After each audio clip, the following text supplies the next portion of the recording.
boring. Boring. Who knows what's gonna happen?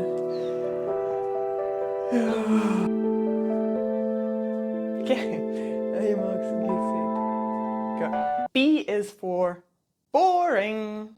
For this week's video, I wanted to play with Ed Lawrence's claim that when we come up with an idea for something we want to share in a video, we naturally think it's good.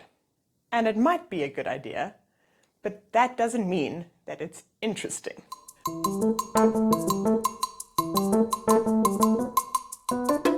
So, using the boring lens, you assume that your idea, while interesting and something worth talking about, is probably boring to your audience.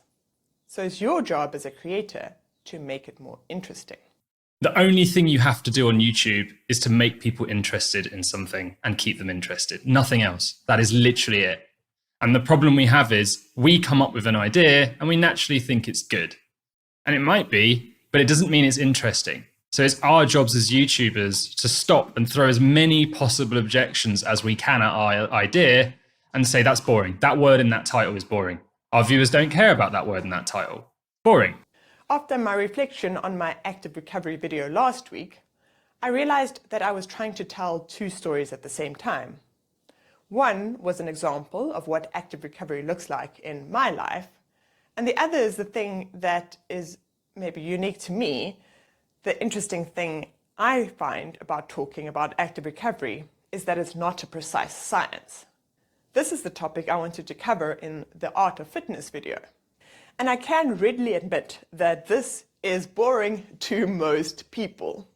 But I think that if we can engage with it in an interesting way, it's actually a pretty useful and uplifting concept. You are the artist of your own fitness journey, and training is a creative expression. I find that really fun. So, how can I make this boring topic interesting? Ed says that if he isn't using story or metaphor in his video, he is being lazy. He also describes his video of using a visual metaphor to show people that they need to schedule time for creating their YouTube content, because that's his niche. So a metaphor is when you can just take a bottle, and a problem that's complex and relate it to drinking out of a bottle. So I've done some before where I used a metaphor of not having enough time to run a business, a YouTube channel, see your friends, see your family. And I was like, how can I possibly visually show this is a problem so people can see you don't have enough hours in the day? Because I could say that the problem was she didn't have enough time.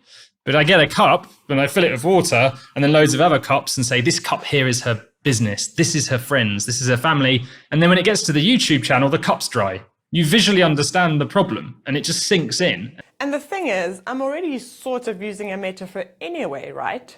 I'm saying fitness is art. So why not make some actual art? Did this script writing strategy work?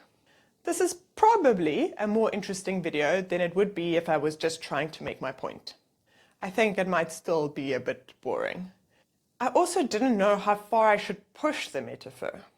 I left it maybe a bit subtle, telling the story with visuals rather than words, and that has its pros and its cons. But making the video was really fun, and it's quite fun to create two videos that sort of loop into each other. Next week's script writing concept is the call to action, specifically George Blackman's formula for writing a call to action. I think that will also force me to think about how my videos interact with each other. You can watch the video of my active recovery experiment here, and hopefully you can see next week's script writing video here, or here. I don't know how this works. Here.